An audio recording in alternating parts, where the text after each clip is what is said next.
মোর্চার ডাকা জনতা কারফিউয়ের জেরে পাহাড় শুনশান, আর পাহাড় ইস্যুতে এবার উত্তেজনা ছড়ালো সংসদে। বুধবার লোকসভার 0 আওয়ারে দার্জিলিংয়ের বিজেপি সাংসদ যশবন্ত সিংহ দাবি করেন, পাহাড়ে অচলাবস্থা কাটাতে অবিলম্বে মোর্চার সঙ্গে রাজনৈতিক আলোচনা শুরু করুক কেন্দ্র।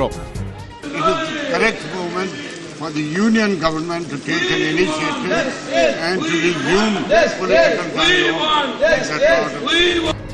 বক্তব্য পেশের সময় যশবন্তের দিকে কার্যত তেড়ে যান কল্যাণ বন্দ্যোপাধ্যায়। কুৎসিত অঙ্গভঙ্গি করেন বলে অভিযোগ বিজেপির। এরপরই প্রবল হই হট্টগোল শুরু হয়, মুলতুবি হয়ে যায় অধিবেশন। দাদা দাদা बैठ जाओ।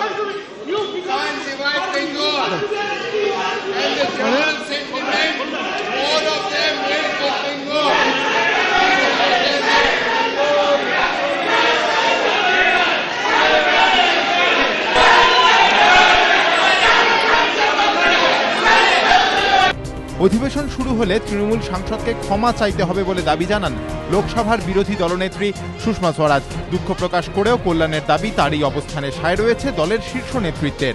कल्याण बनर्जी पहली बार आए हैं, जुझारू सांसद हैं, लेकिन वो गुस्से में आपा खो बैठे। कल्याण दा, आप एक बार खड़े होकर के अपने उस आचरण के लिए खेद व्यक्त कर दीजिए। I communicate to my leader, and my leader has not disapproved because I am fighting for this state itself, and I will be going on fighting. We oppose that, but because of my sake, if anything, is a senior member, if any sentiment is hurt, I express my regret. তৃণমূলের অভিযোগ, দার্জিলিং আসনটা সুরক্ষিত করতেই লোকসভায় পাহাড় প্রসঙ্গ উত্থাপন করেছেন যশবন্ত। যশবন্ত সিংজি একা একজন ব্যক্তি হিসাবে একটি বিষয় এখানে উত্থাপন করলেন। আমরা বলেছি বাংলা ভাগ হতে পারবে না।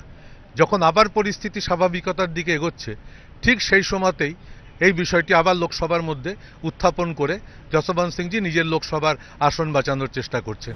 এদিকে পাহাড় পরিস্থিতি নিয়ে কংগ্রেস সাংসদ অধীর চৌধুরীর কটাক্ষ, এটা মা ছেলের কোন্দল। দার্জিলিং এর লড়াইটা এখন তো মা ছেলের লড়াই হয়ে গেছে। এই বিমল গুরুংই মমতা ব্যানার্জিকে একদিন বলেছিল আমার মায়ের মতন, আজ মা ছেলের লড়াই, আর আমরা সব আমের আঁটি হয়ে গেছি। স্বাভাবিকভাবেই দার্জিলিং একদিন যে মমতা ব্যানার্জি গর্ব করে বলতো দার্জিলিং হাসছে, দার্জিলিং কিন্তু আজকে হাসছে না।